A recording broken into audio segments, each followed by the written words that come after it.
Ouais, il m'a piqué le début de ce que je voulais faire. Je voulais vous demander si vous savez dans quelle série on est. Souffle. Maintenant, je suis un petit peu spoilé. Est-ce que vous savez de quoi Ben a parlé samedi dernier?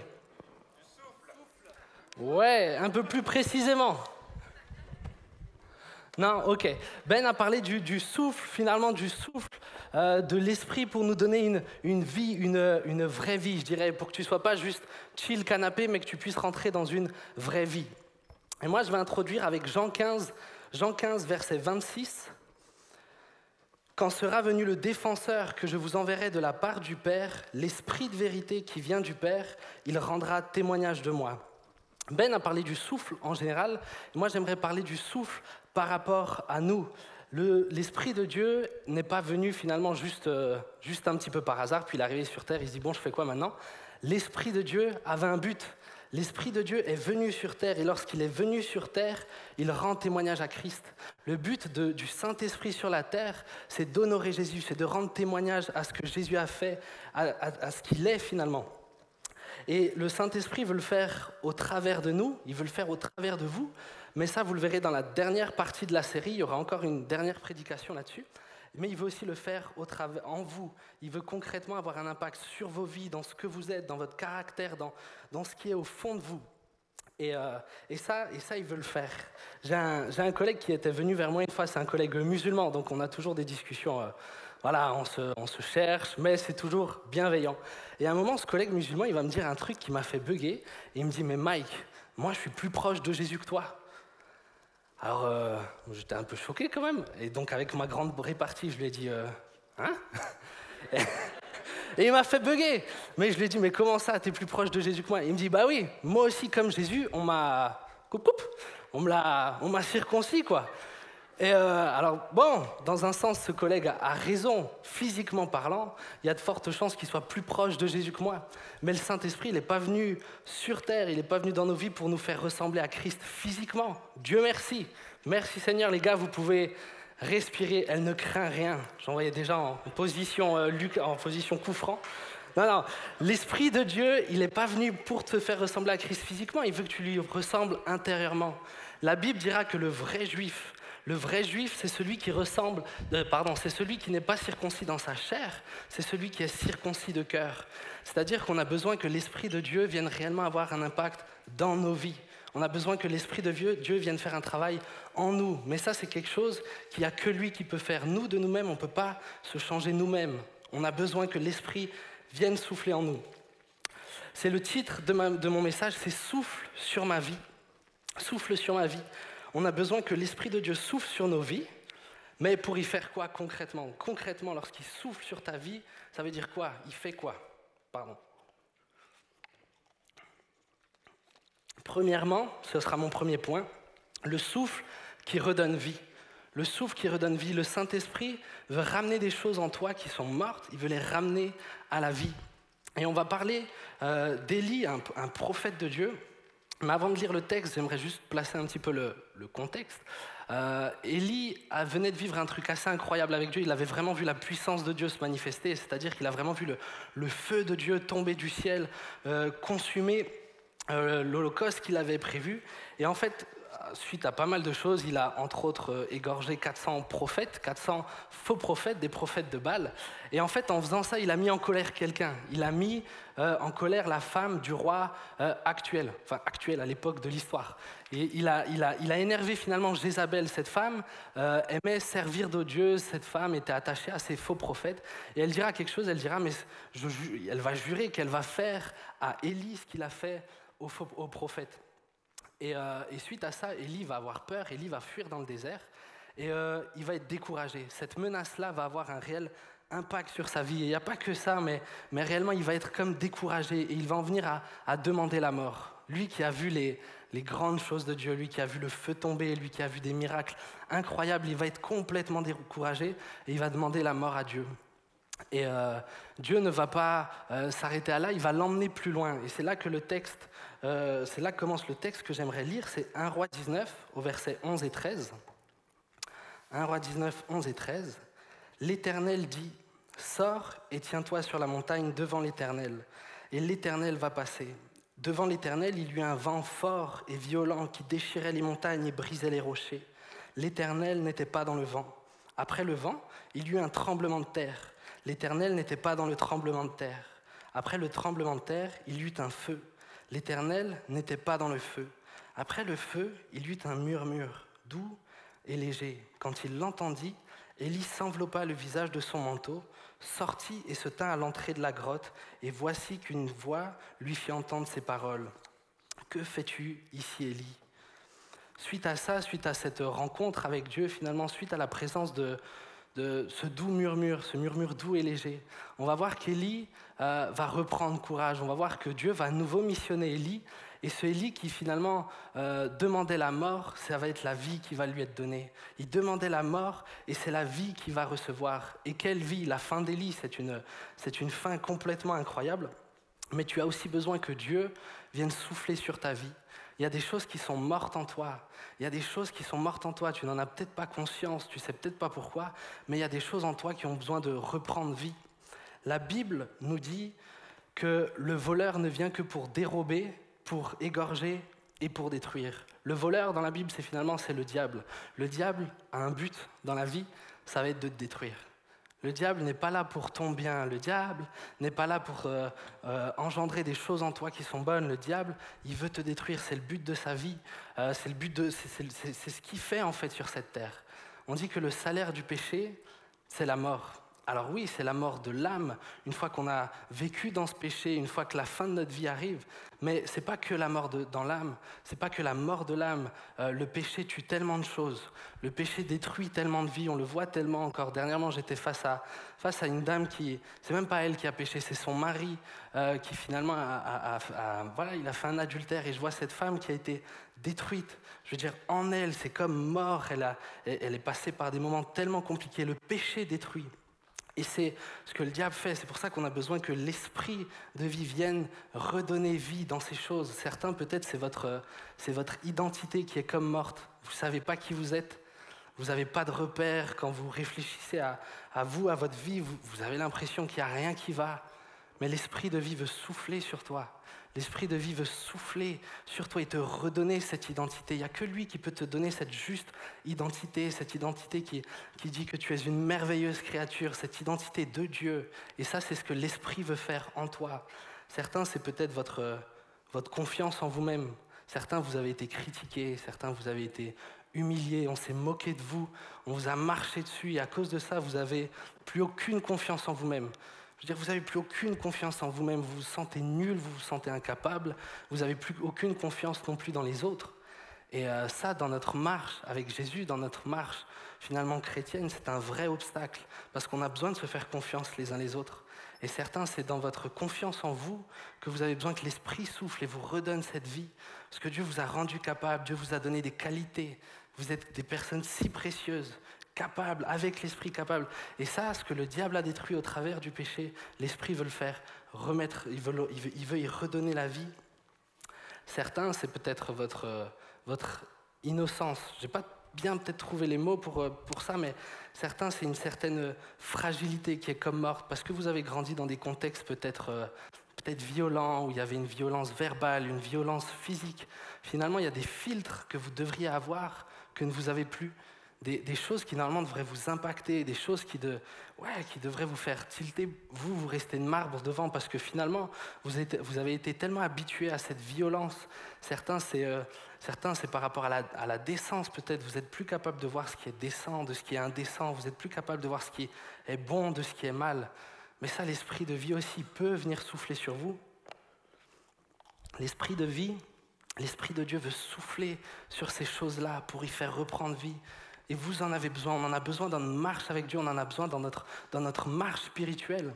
Certains, c'est votre zèle. Certains, peut-être, vous êtes fatigués un peu dans le service pour Dieu. Certains, certains, peut-être comme Élie, vous vous êtes découragés face à des menaces, face à des combats, face à des choses ça n'a pas marché comme vous voulez. Vous pensiez que Dieu allait agir de telle à telle manière et vous vous êtes peut-être laissé décourager. Peut-être certains, c'est le compromis. Au début, vous étiez en feu, mais petit à petit, vous avez commencé à laisser Dieu de côté et ça s'est refroidi et ça s'est refroidi. Et le feu qui était en vous, ce feu brûlant qui était en vous, finalement a diminué. Et maintenant, il est presque comme mort.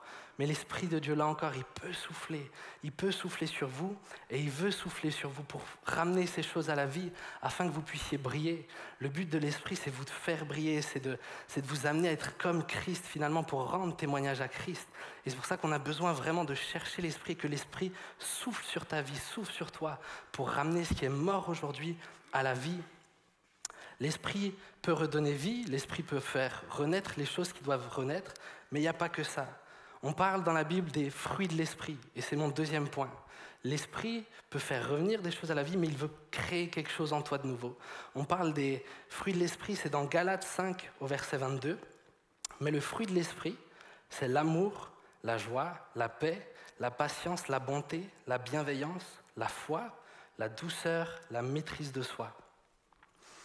Rien ne rendra plus témoignage de Christ, de qui il est, que si l'Esprit de Dieu peut porter du fruit en toi. Il n'y a rien qui manifestera plus Dieu que ça.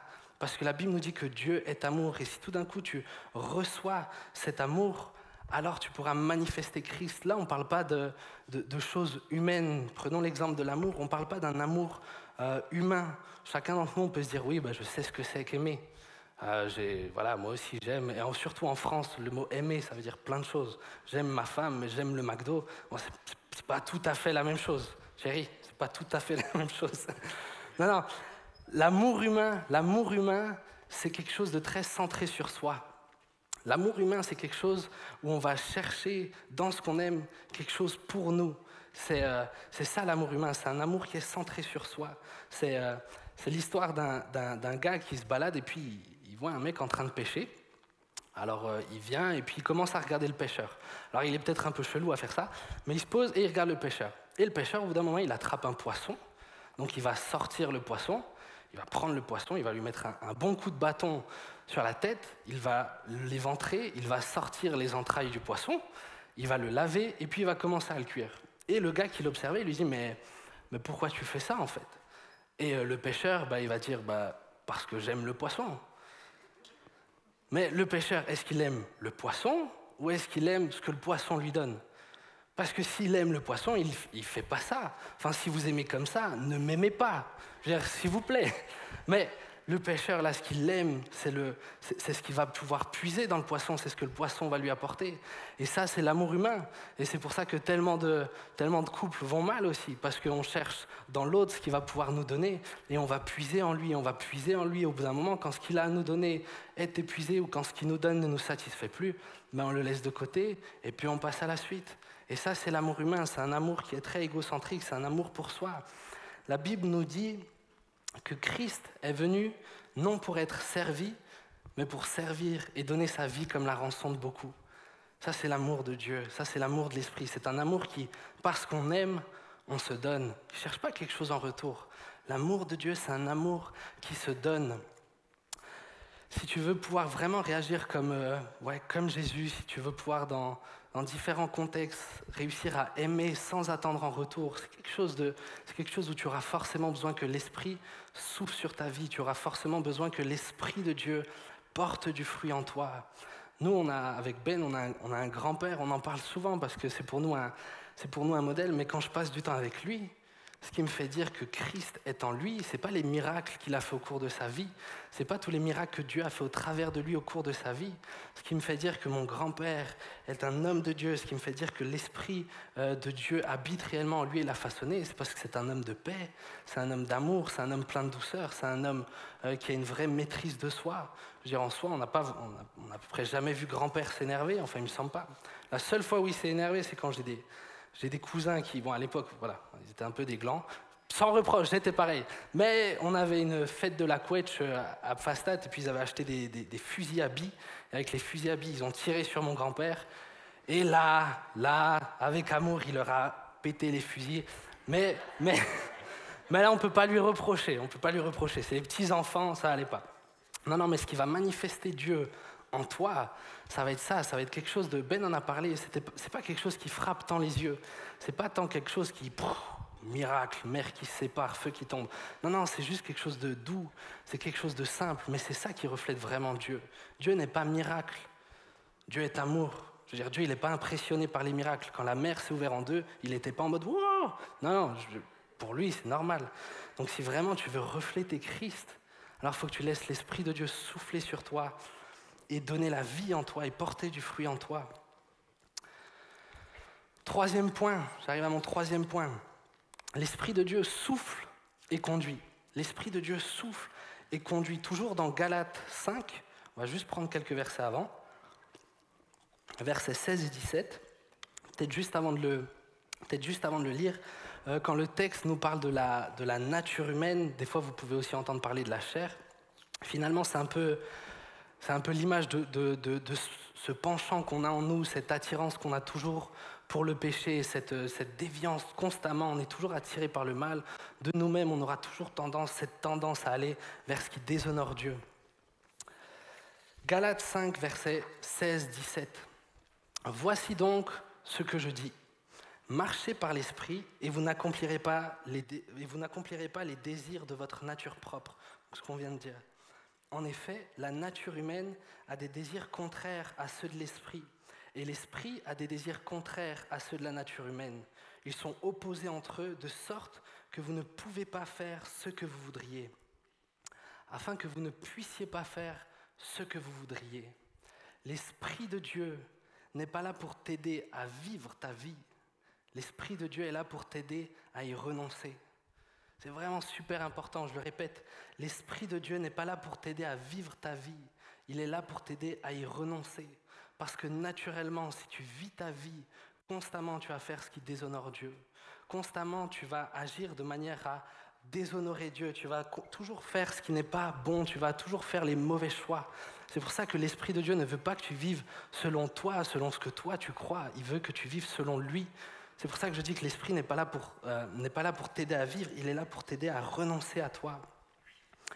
Jésus dit dans Luc 9, verset 23, « Si quelqu'un veut être mon disciple, qu'il renonce à lui-même, qu'il se charge chaque jour de sa croix et qu'il me suive. » Tu seras naturellement, de toi-même, tu n'arriveras pas à renoncer à tes désirs. De toi-même, tu n'y arriveras pas. De toi-même, tu n'arriveras pas à te charger chaque jour de ta croix. Mais l'Esprit de Dieu est là maintenant pour t'aider. L'Esprit de Dieu, il veut souffler sur toi, il veut te souffler la marche à suivre. Il veut t'indiquer, il veut te parler dans l'oreille, dans ton cœur, il veut te montrer quelle est la juste marche à suivre. On a vu que l'Esprit de Dieu peut redonner la vie en nous et on a vu qu'on a besoin que l'Esprit de Dieu vienne redonner vie aux bonnes choses que le Père nous a données en nous.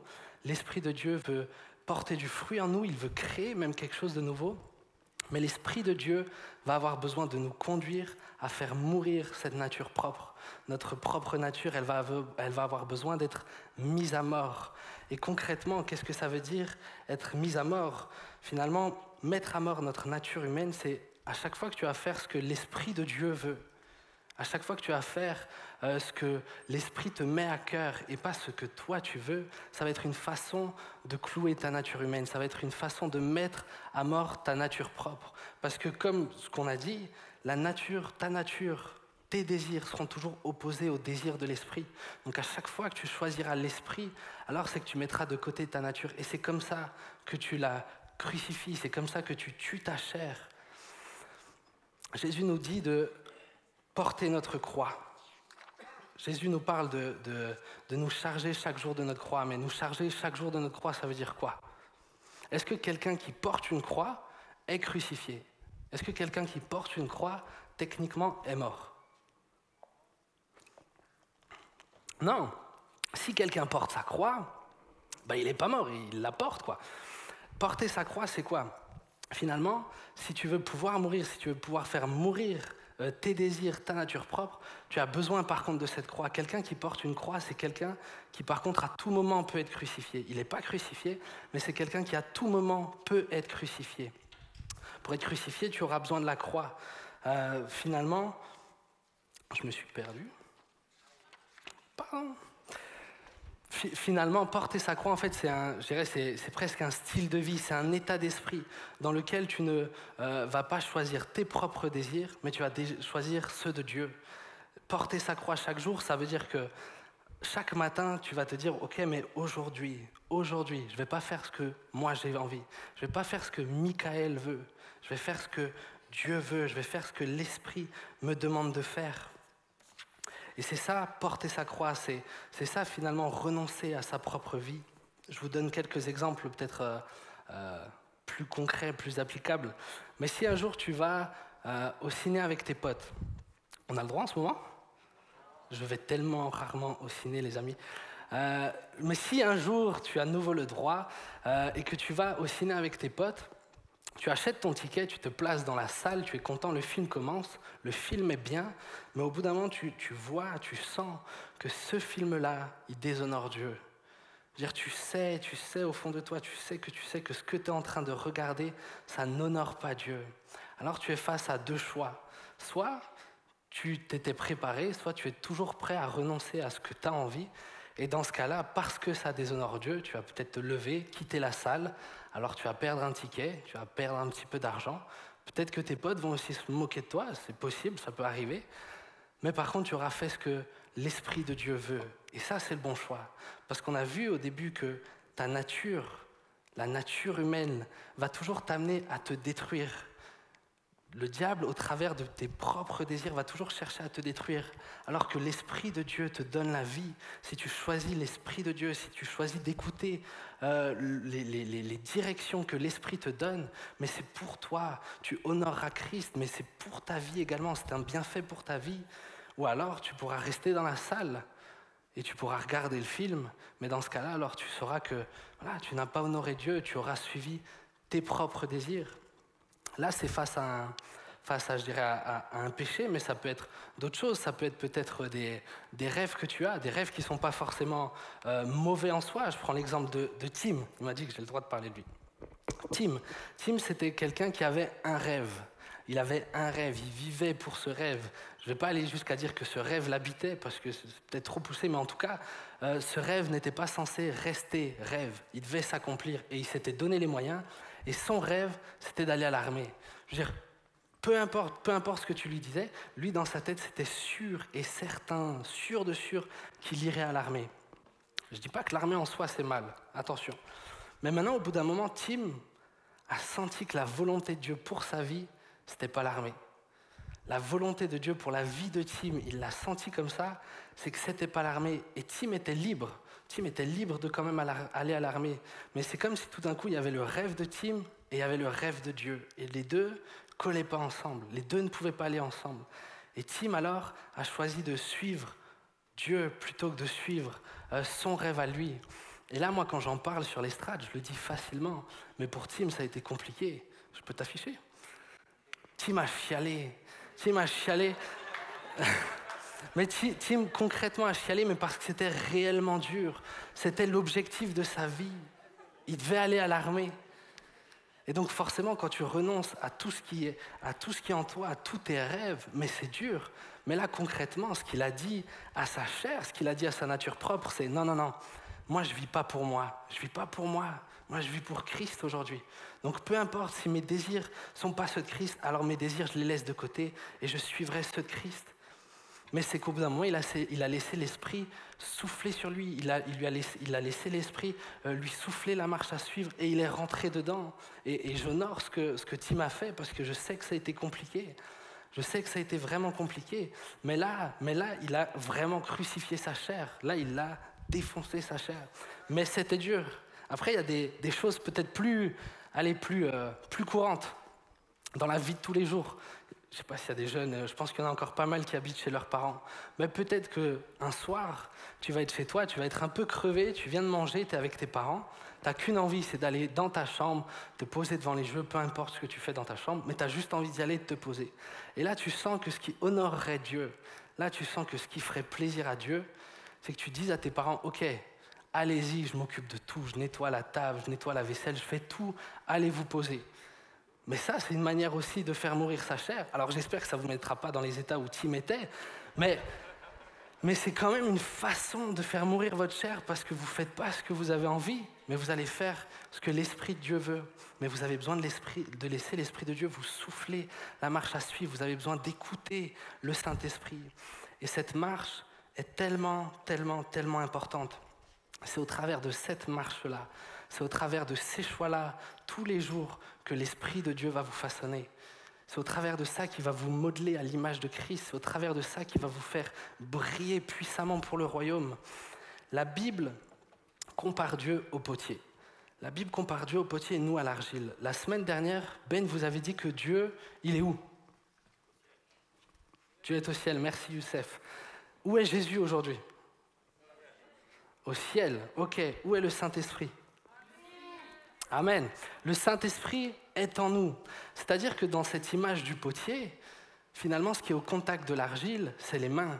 Dans cette image du potier, le Saint-Esprit, ça va être les mains qui vont façonner l'argile. Ça va être les mains qui vont donner la forme. Ça va être ces mains qui vont te modeler. Mais l'argile a besoin d'être sur un tour. Pour que le potier puisse façonner l'argile, l'argile aura besoin d'être sur un tour qui va tourner. Si elle n'est pas sur un tour, s'il prend juste de l'argile comme ça, c'est de la pâte à modeler, mais on n'est plus dans la poterie là. Donc il y a besoin que l'argile soit sur un tour, qui tourne, et c'est au travers de ça que le potier va pouvoir doucement modeler l'argile et lui donner une forme. Nous de même, comme l'argile est sur le tour du potier, nous on est sur cette terre. On est sur cette terre et cette terre n'est pas prête de s'arrêter de tourner. Et jour après jour, on aura des choix à faire. Jour après jour, tu auras le choix de soit porter ta croix et être prêt à renoncer à toi-même, tu auras le choix d'écouter l'Esprit de Dieu, ou alors tu auras le choix de ne pas le faire. Mais on est sur cette terre et les jours vont s'enchaîner. Des choix, tu en auras, que tu le veuilles ou non. Mais tu as le choix soit de faire ce que l'Esprit de Dieu te dit, et dans ce cas-là, alors tu seras vraiment comme cette argile sur ce tour où le potier, doucement, va pouvoir lui donner une forme. Ça va se faire tranquillement. À chaque jour, à chaque tour, à chaque choix, l'Esprit de Dieu va pouvoir te façonner. Quand tu honoreras Dieu, alors ça sera les mains du potier qui vont te façonner. Alors ça va être les mains du divin potier. La Bible parle du divin potier. Et il va faire quelque chose de divin en toi. Alors qu'au début, tu n'étais qu'une bouse d'argile comme ça sur le tour, il va réellement doucement pouvoir te façonner. Et là où il n'y avait rien au départ, là où il y avait quelque chose, une masse qui était juste là et qui ressemblait à rien, l'Esprit de Dieu peut te façonner. Mais tu auras des choix à faire.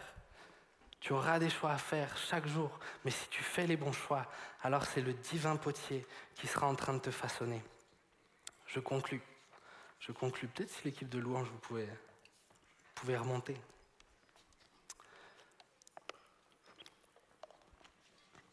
J'aimerais juste faire 2 précisions qui pour moi sont importantes. Premièrement, Élie, lorsqu'il était dans cet état où il demandait la mort, lorsqu'il était dans cet état où il était complètement découragé, Dieu va l'emmener et va lui dire qu'il doit venir sur la montagne. La montagne, finalement, c'est cette image de la présence de Dieu. Quand dans l'Ancien Testament, vous lisez qu'il est monté sur la montagne, c'est qu'il est allé dans la présence de Dieu. Aujourd'hui, pour nous, c'est finalement les temps où nous allons aussi dans la présence de Dieu. C'est quand tu es seul dans ta chambre, c'est quand tu cherches Dieu, quand tu cherches à être en sa présence. N'espère pas pouvoir vivre tout ce qu'on a dit aujourd'hui si tu ne cherches pas réellement Dieu. Si tu ne passes pas des temps avec Dieu, alors tu ne seras pas capable d'écouter l'Esprit qui veut te diriger. L'Esprit de Dieu ne pourra pas ramener les choses à la vie qui sont en toi. L'Esprit de Dieu ne pourra pas porter du fruit. Tu as besoin nécessairement de passer du temps avec Dieu. Tu as besoin de le chercher. Deuxièmement, on voit aussi, toujours dans le texte d'Élie, qu'au début, il y a eu un vent violent. Il y a eu un vent qui arrachait la montagne, qui arrachait les rochers. Et la Bible nous dit que Dieu n'était pas dans ce vent-là. L'Esprit de Dieu ne va pas souffler sur toi avec violence. L'Esprit de Dieu ne va pas agir sur toi avec violence. L'Esprit de Dieu ne veut pas agir sur toi contre ton gré. L'Esprit de Dieu, c'est pas un commandant méchant, c'est pas un esprit dur, c'est un esprit de douceur et il veut travailler avec toi. L'Esprit de Dieu te forcera à rien. Tu ne seras jamais obligé de briller. Jamais. Jamais, tu ne seras jamais obligé de choisir ce que le Saint-Esprit veut pour toi. Tu auras toujours le choix. Tu auras toujours le choix. Alors bien sûr que le Saint-Esprit va toujours comme un petit pousser, parce qu'on l'a dit, si tu choisis l'Esprit, C'est la vie que tu choisis. Concrètement, quand tu choisis l'esprit, alors tu es modelé à l'image de Christ. Alors réellement, tu peux rentrer dans cette vie dont Ben nous parlait. Tout d'un coup, tu deviens vraiment ce que Dieu a prévu pour toi. Alors bien sûr que l'esprit veut t'y pousser. Bien sûr que l'esprit veut t'y amener. Et il se peut même que l'esprit de Dieu n'agisse pas comme tu avais prévu.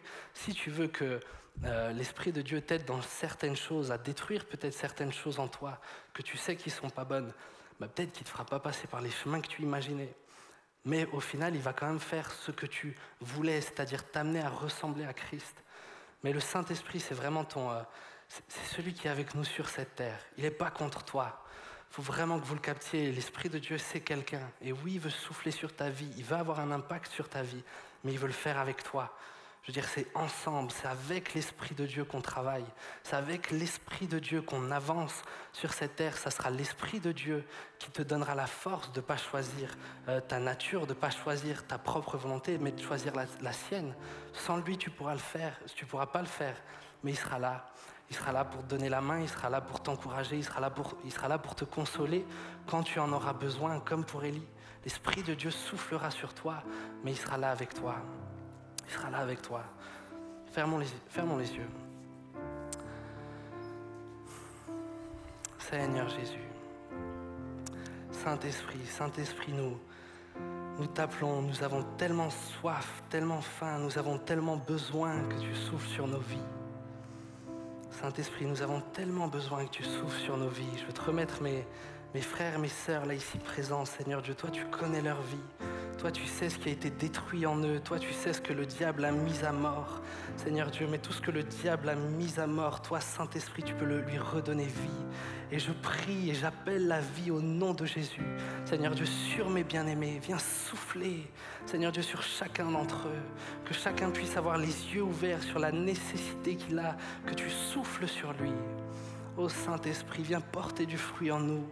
Seigneur, nous arrêtons pas de nous tromper. Sans toi, on ne sait pas marcher. Sans toi, nous ne savons pas avancer sur cette terre. Et on te prie, viens nous aider à faire les bons choix. Viens nous aider à te choisir toi.